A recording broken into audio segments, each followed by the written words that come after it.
Mga boss, sa mga gustong gumawa ng piso wifi, no, gusto mag DIY, alam nyo ba merong nabibili na board na meron ng CB, meron ng memory card, meron na naka-download or naka-flash na firmware, meron na ding license, di ba? O saan kayo makahanap ng ganyan, di ba?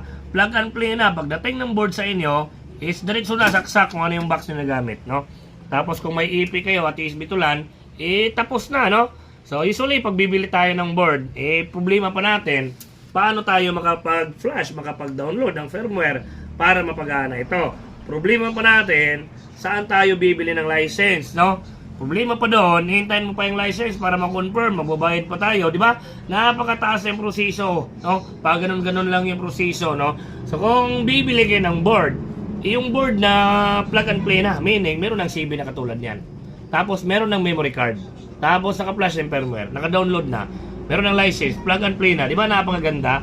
So pag meron kayong box na katulad nito, metal, napakasulit, diretsuhan na. Kung gusto niyo ng ganitong board with CB, yung sinasabi ko, alam niyo na kung saan mabibili.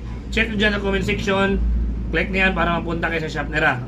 Shop nila. No, at syempre, dyan na rin sa Yellow Basket.